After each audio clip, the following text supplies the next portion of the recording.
Արմեդիա YouTube-յան ալիքում ԱՄՆ գլխավոր լուրերն են, ես Հարություն Մինասյանն եմ, բարև ձեզ։ Նախապես կցանկանայի եւս մեկ անգամ խնդրել, շարունակեք ալիքին բաժանորդագրվել, հավանել մեր նյութերը եւ տարածել այն հնարավոր բոլոր միջոցներով։ Շատ շնորհակալ եմ, կանխավ բոլորին։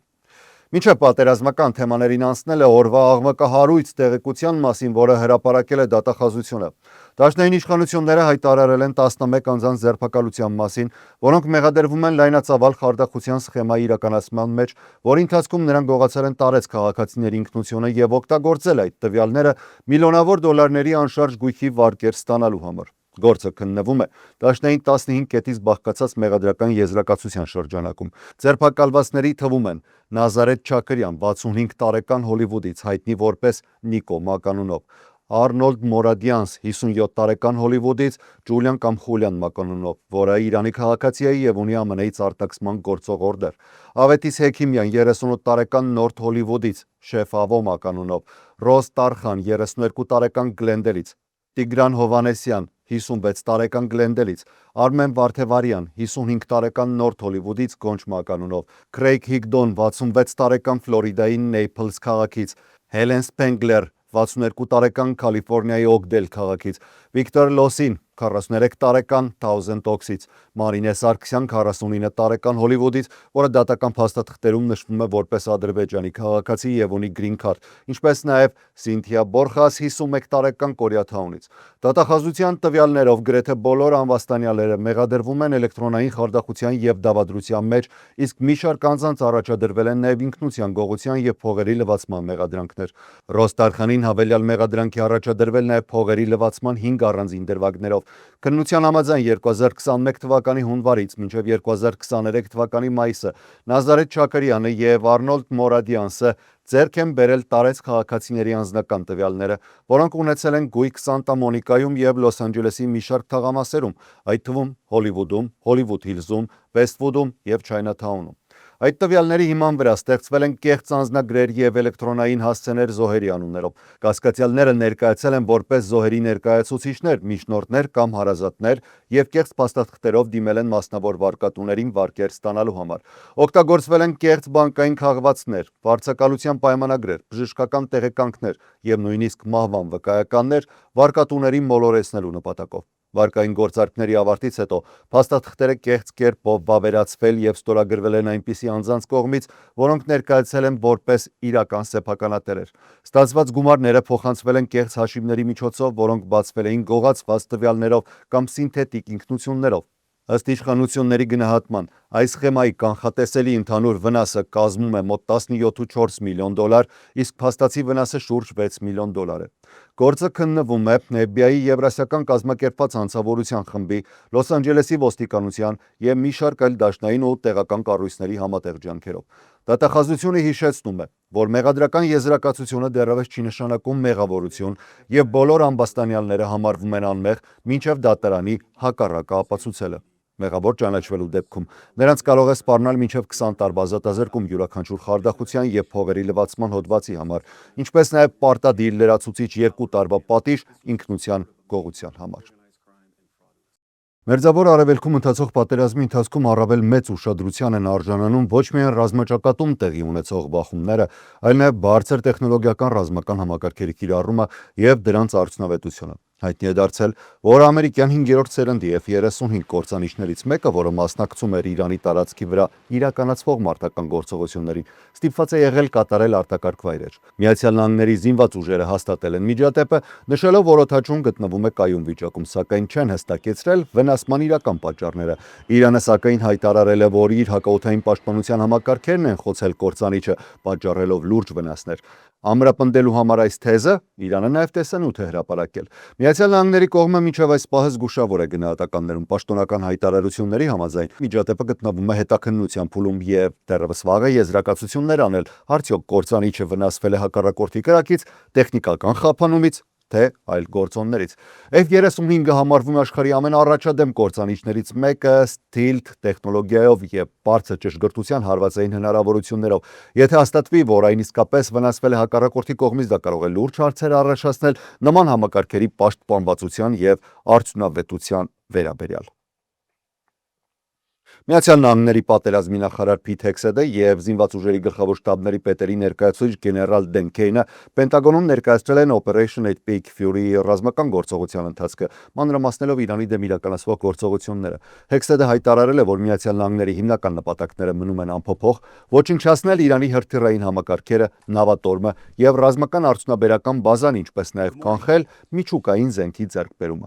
Նրա խոսքով այս գործողությունը կենտրոնացված է եւ վճռական ու տարբերվում է նախորդ պատերազմներից։ Գեներալ Դեն Քեյնը ներկայացրել է օպերացիոն մանրամասները, նշելով, որ Միացյալ Նահանգները հարվածել է ավելի քան 7000 թիրախների Իրանի տարածքում եւ ռազմական ենթակառուցվածքներում։ Նրա խոսքով ոչնչացվել կամ վնասվել է ավելի քան 120 ռազմածովային միավոր, իսկ Իրանի նավատորմը այլևս չի համարվում էական ուժ։ Քեյնը հայտնել է, որ ամերիկյան ուժերը կիրառել են հատուկ ծանր հզորության զինատեսակներ ստորգետնյա հրթիռային պահեստների եւ ռազմական օբյեկտների դեմ։ Նա նաեւ ընդգծել է, որ Միացյալ Նահանգները շարունակում է խորանալ Իրանի տարածքում թիրախավորելով նոր հայտնաբերված օբյեկտները։ Նրա խոսքով Միացյալ Նահանգները նաեւ ակտիվորեն ոչնչացնում է Իրանի ռազմական արտադրական շղթան նպատակ ունենալով կանխել նոր հրթիռների եւ սպառազինության արտադրությունը։ Հեքսեթը հավելել է, որ Միացյալ Նահանգները պատրաստ է շարունակել գործողությունները մինչև վերջնական նպատակների իրականացումը եւ անհրաժեշտության դեպքում դիմել ֆինանսական լրացուցիչ միջոցների, ընդգծելով, որ ռազմական գործողությունները պահանջում են մեծ ռեսուրսներ։ Լրացուցիչ ֆինանսավորման վերաբերյալ լուրերը արագ են տարածվել։ Նախարարությունը կոնգրեսից պահանջում է մոտ 200 միլիարդ դոլար Իրանի դեմ շարունակվող ռազմական գործողությունները ֆինանսավորելու համար։ Փիթ Հեքսեթը նշել է, որ վերջնական գումարը կարող է դեռևս փոփոխվել։ Նրա խոսքով պատերազմը պահանջում է մեծ ֆինանսական ռեսուրսներ եւ վարչակազմը պատրաստվում է կրկին դիմել կոնգրեսին ապահովելու ինչպես արդեն իրականացված գործողությունների, այնպես էլ հնարավոր հետագա քայլերի ֆինանսավորումը։ Հեքսեթը բաց տեքստով ասել է, վատ մարդկանց սպանելը փող է պահանջում։ Սենատորների համար անցկացված փակ ճեպազրույցի տվյալների համաձայն պատերազմի առաջին 6 օրերի ընթացքում Միացյալ Նահանգների ծախսերը կազմել են առնվազն 11.3 միլիարդ դոլար, սակայն այդ թիվը չի ներառում բոլոր ծախսերը եւ օրենսդիրները պահանջում են ավելի ամբողջական տեղեկատվություն։ Հեքսեթի խոսքով այդ գումարը անհրաժեշտ է ոչ միայն արդեն ծախսված զինամթերքը համալրելու, այլև ապագա հնարավոր գործողությունների համար ավելի մեծ պաշարներ կուտակելու նպատակով։ Նա նշել է, որ Միացյալ Նահանգները ցանկանում է ոչ թե պարզապես վերականգնել օգտագործված պաշարները,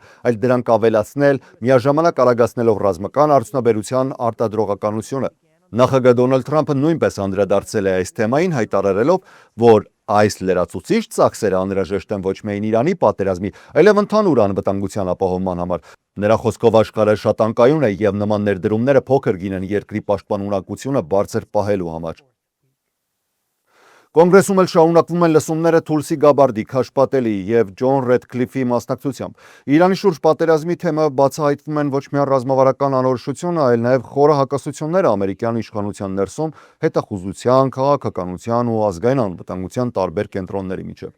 Ազգային հետախուզության տնօրեն Թուլսի Գաբարդը իր ցուցմունքում փորձել է հավասարակշռված դիրք ներկայացնել, ընդգծելով, որ հետախուզական տվյալները ներկայացվել են նախագահային ամբողջական տեսքով, սակայն միևնույն ժամանակ խուսափել է հստակ ձևակերպել անմիջական սպառնալիքի առկայությունը։ Նրա խոսքով հետախուզությունը չի տվել միանշանակ եզրակացություն եւ վերջնական որոշումը եղել է նախագահինը։ ԿՀՎ տնօրեն Ջոն Ռեդքլիֆը հակառակը փորձել է ուժեղացնել սպառնալիքի ընկալումը, նշելով, որ Իրանը տարիներ շարունակ վարել է Միացյալ Նահանգների դեմ թշնամական քաղաքականություն եւ ուներ բավարար կարողություններ միջուկային ծրագիրը զարգացնելու համար։ Նրա խոսքը ավելի մոտ էր վարչակազմի ընդհանուր գծին, ներկայացնելով Իրանը որպես երկարաժամկետ եւ համակարգային վտանգ։ Լսումների կարևոր հատվածներից մեկը կապված էր հետախուզական տեղեկատվության ներկայացման ձևի հետ, որը մի շարք կոնգրեսականներ բնութագրեցին որպես ընտրովի։ Ընդդիմադիր կոնգրեսականները պնդում են, որ վարչակազմը կարող է օգտագործել միայն այն տվյալները, որոնք արդարացնում են ռազմական գործողությունները, անտեսելով հակառակ փաստերը։ Կոնգրեսական Ջեյսոն Քրոնել ընդգծել է, որ ղեկավարության փոփոխություններից հետո Իրանում որոշումների կայացման գործընթացը դարձել է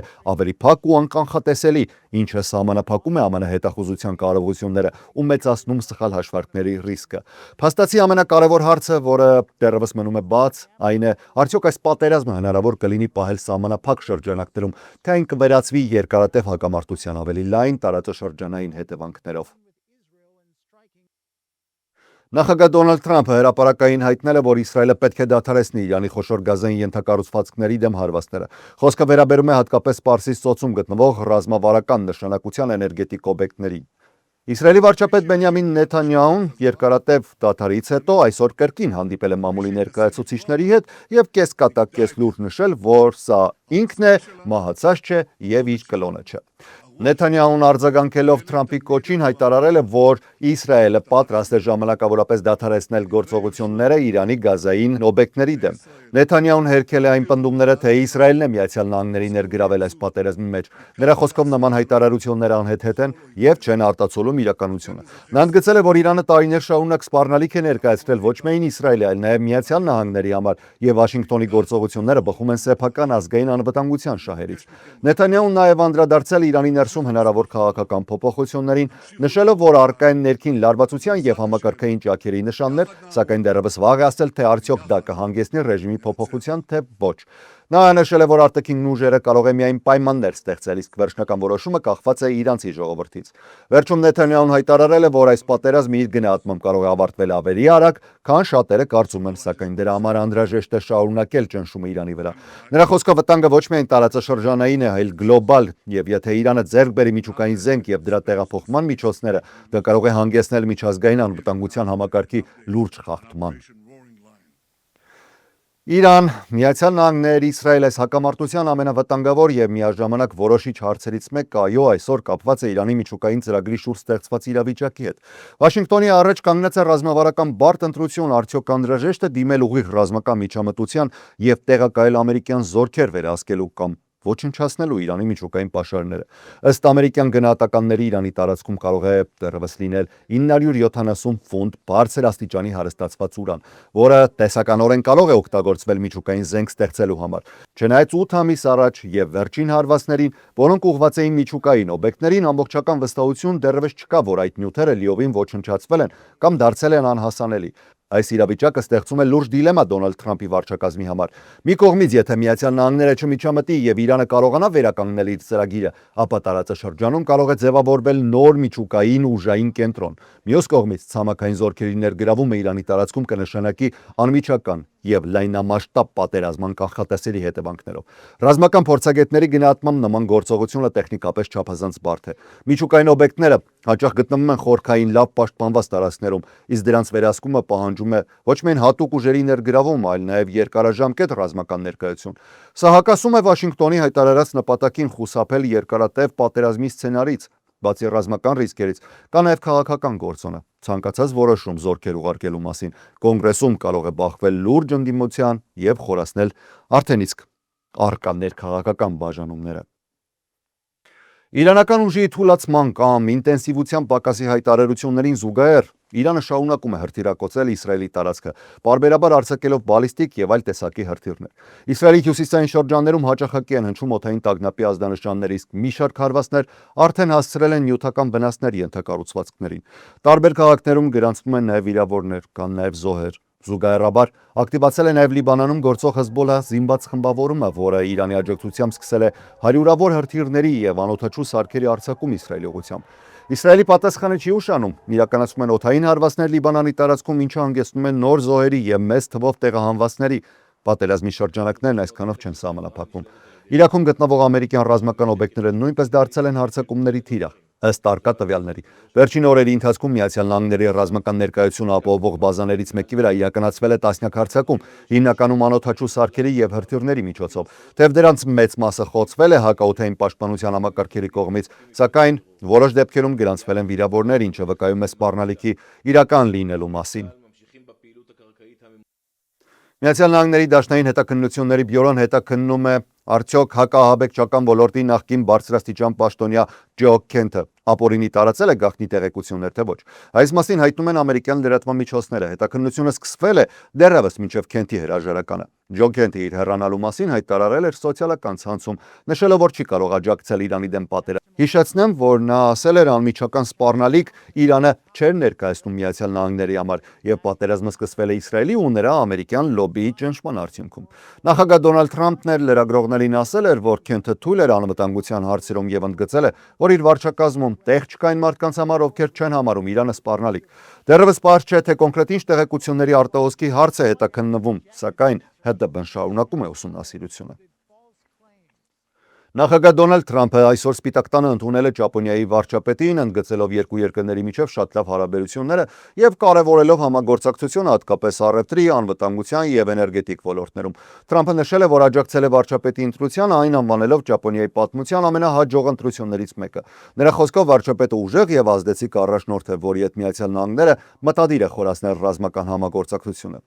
Իր հերթին Ճապոնիայի առաջին կին վարչապետ Սանաե Տակայիչին հայտարարել է, որ աշխարհը գտնվում է լուրջ անվտանգության ճգնաժամի մեջ, հատկապես Մերձավոր Արևելքում զարգացումների ֆոնին։ Նա ընդգծել է, որ Իրանը չպետք է երբեք ձեռք բերի միջուկային զենք եւ դատապարտել է Թեհրանի գործողությունները տարածաշրջանում, ներառյալ Հորմուզի նեղուցի շուրջ իրավիճակը։ Վարչապետը նաեւ նշել է, որ Ճապոնիան պատրաստ է համագործակցել միջազգային գործընկերների հետ համաշխարհային կայունությունն ու էներգետիկ շուկաները պահպանելու համար։ Լրագրողների հարցերին պատասխանելիս Թրամփը նշել է, որ Միացյալ Նահանգները չի պատրաստվում լրացուցիչ զորքեր տեղակայել տարածաշրջանում, թեև եթե նման բան լիներ, ապա հրապարակավ դրա մասին չէր խոսի։ Սակայն Թրամփը նաև նշել է, որ կանի ամեն ինչ նավթի գները ցածր պահելու համար։ Նա ընդգծել է, որ Իրանը շարունակում է մնալ լուրջ սպառնալիք աշխարհի համար։ Միևնույն ժամանակ Թրամփը շեշտել է, որ Միացյալ Նահանգները շարունակում է ուժեղացնել իր ռազմական կարողությունները, ներառյալ նոր զինատեսակների արտադրությունը եւ ռազմաարդյունաբերական ոլորտի ընդլայնումը։ Թրամփը նաև անդրադարձել է դաշնակիցների դերին, օրինակ բերելով նաև Ճապոնիային, նշելով, որ ասիական երկիրը